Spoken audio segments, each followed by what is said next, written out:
On a quiet Monday morning, the White House looked like any other day in Washington. Reporters gathered, tourists snapped photos, and everything seemed perfectly normal until someone noticed it. A yellow backhoe stationed against the east wing, its hydraulic arm slowly swinging, and then crash. Glass, brick, and 83 years of history came tumbling down. For a moment, everyone thought it was a mistake, maybe a renovation, a cleanup, a partial restoration. But by noon, photos were everywhere. The East Wing was being demolished. This wasn't supposed to happen.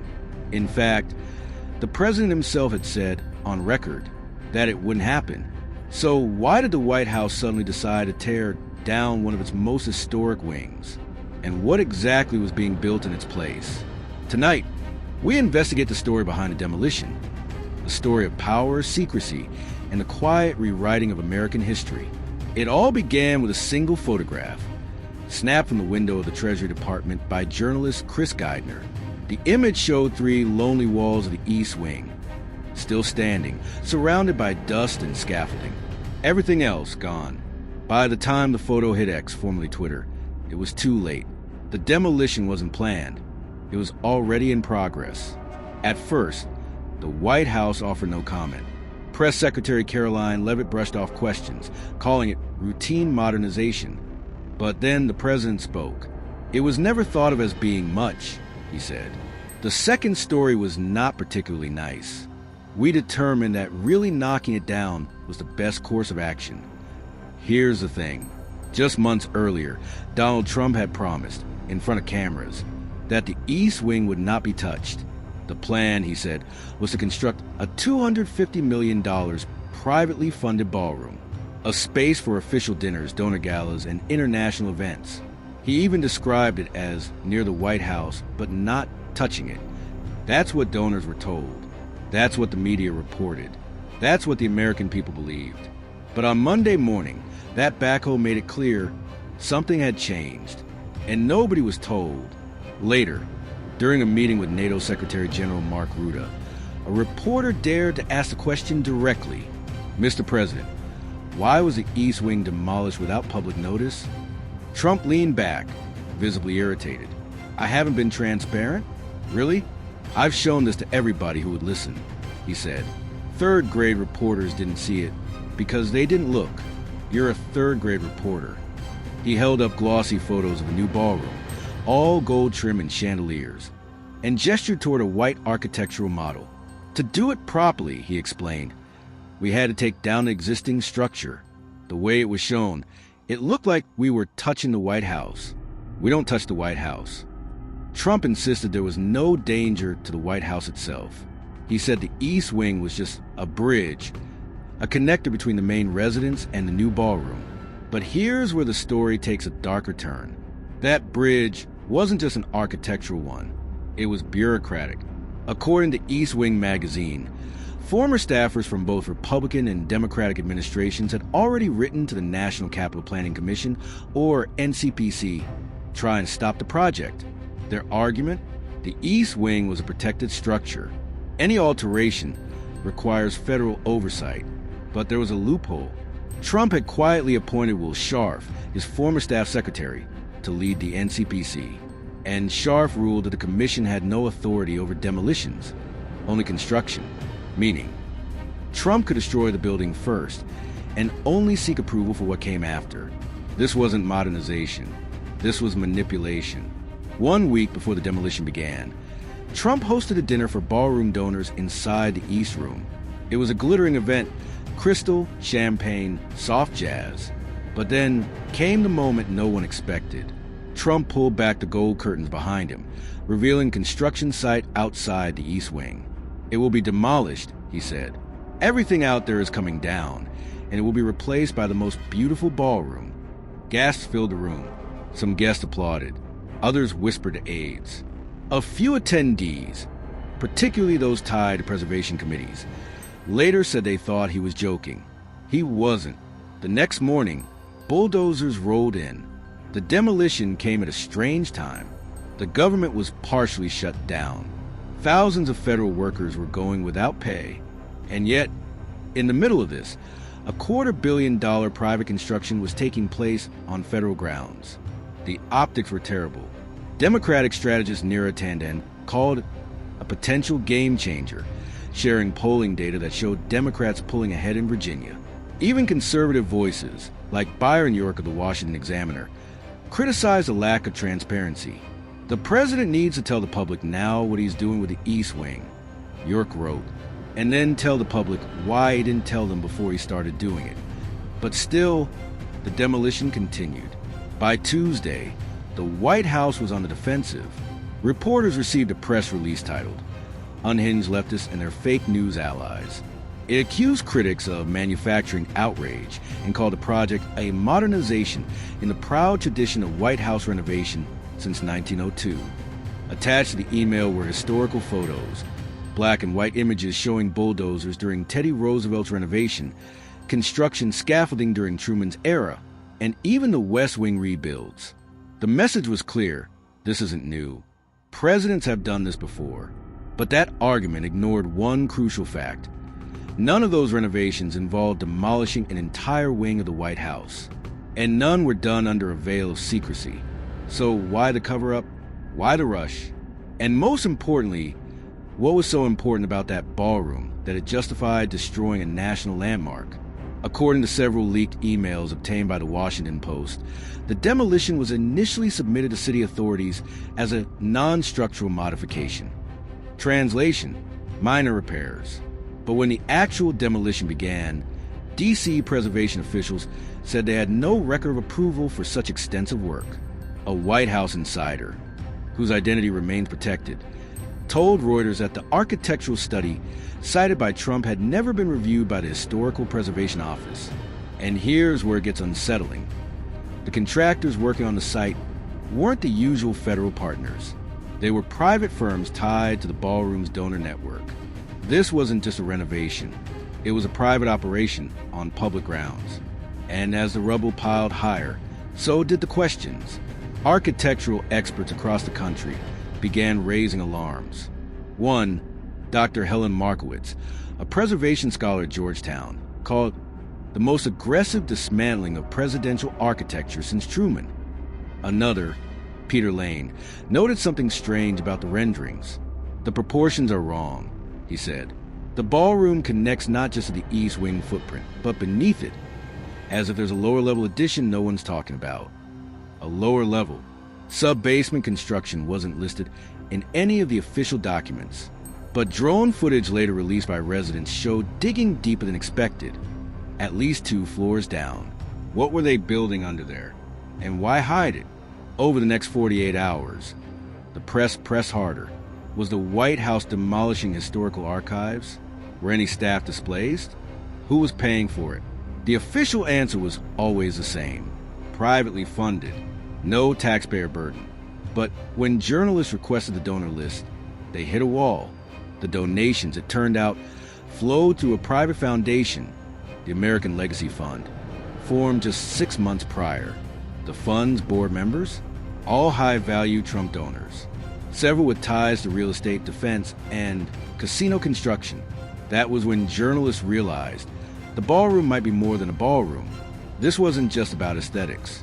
It was about access, private money, private builders, private rooms on federal land.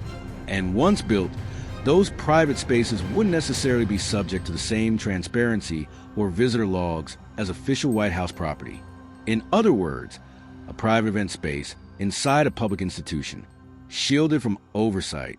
That's when this stopped being about architecture and started looking like a crime.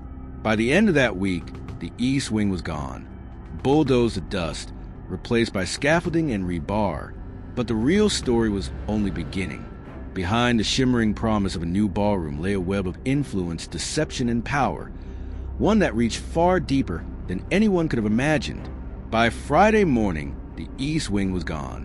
What used to house the First Lady's office, the social secretary, and decades of presidential history now looked like a crater.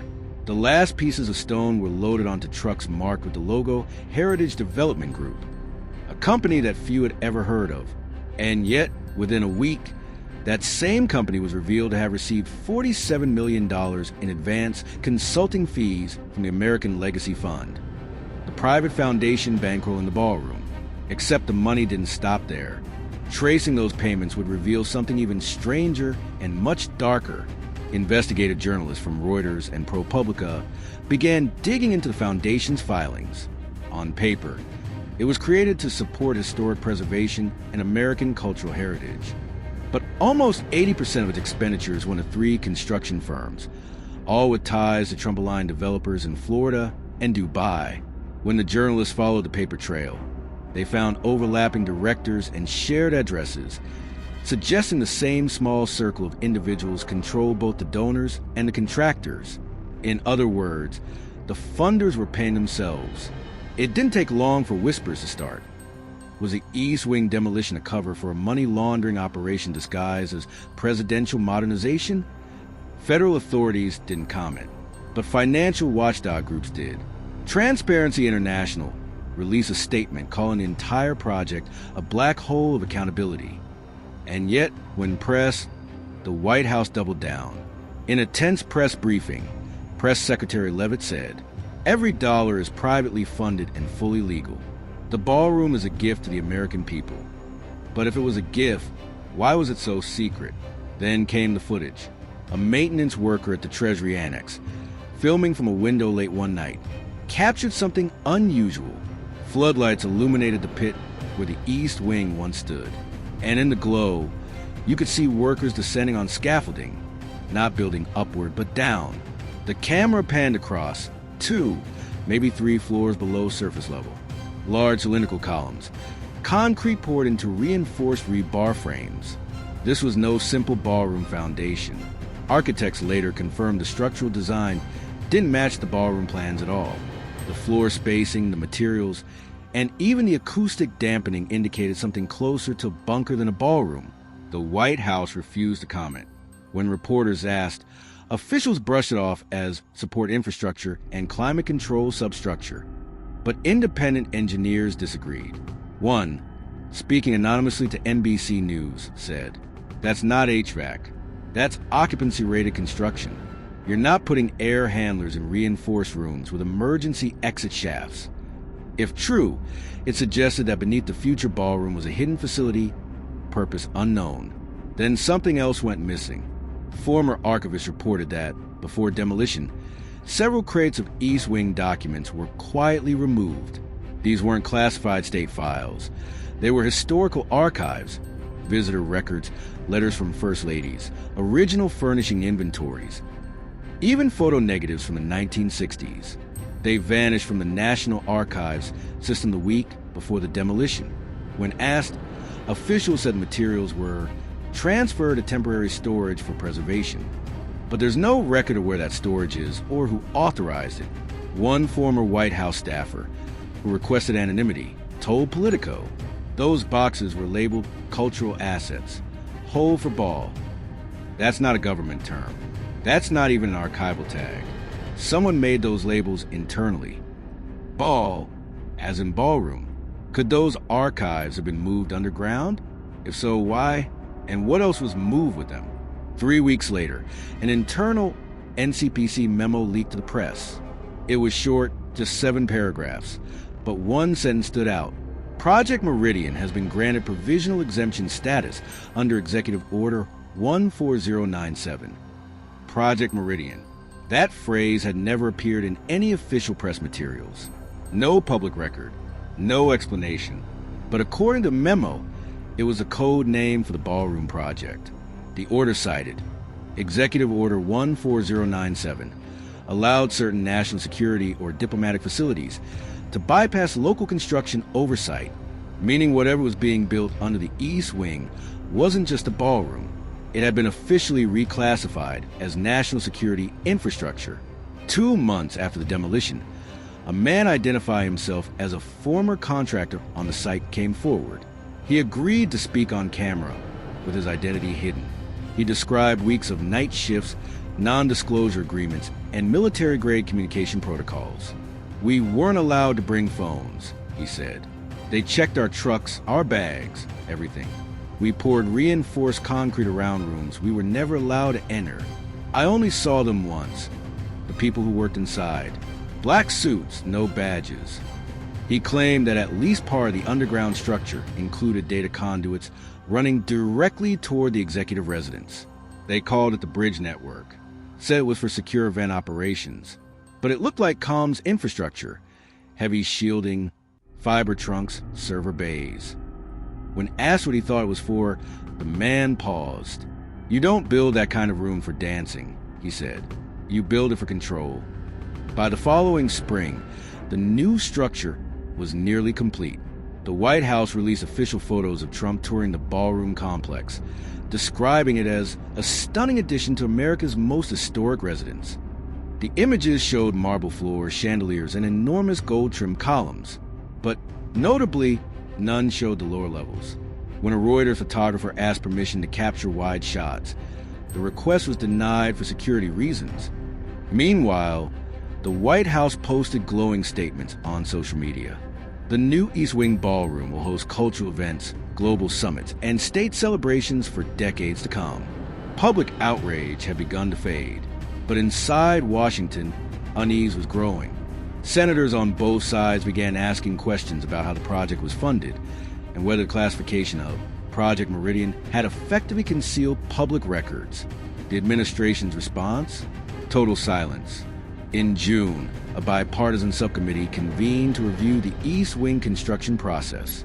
The hearing was meant to be routine, procedural. It wasn't. The first witness, a Treasury Department engineer, confirmed the existence of two sublevels beneath the ballroom. When asked what they were for, he said, "I can't discuss that in an open session." The room fell silent. The next witness, a contractor liaison, admitted that the lower levels were not in the public design plans released to the press. And when Senator Amy Klobuchar asked if the NCPC had oversight, he shook his head. "No, ma'am. Those portions were federally exempt."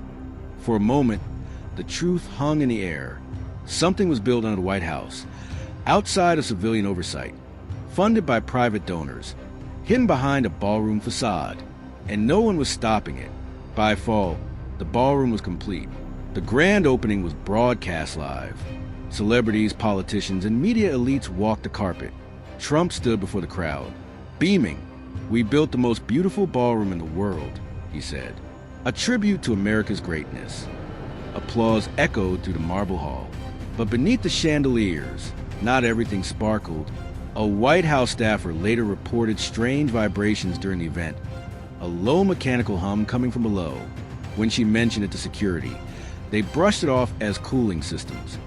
But that same week, residents near the ellipse began noticing strange construction noise after midnight, even though the project was supposedly finished. Then, one night in November, something happened. At 2:43 a.m., fire alarms went off in the East Wing complex. The Secret Service quickly sealed off the area. The official statement described it as a minor electrical fire in a maintenance corridor, but internal logs obtained later showed the fire started below the ballroom, on one of the restricted sublevels. The blaze was contained quickly, yet within days, construction crews were back, quietly repairing minor damage. Journalists weren't allowed near the site.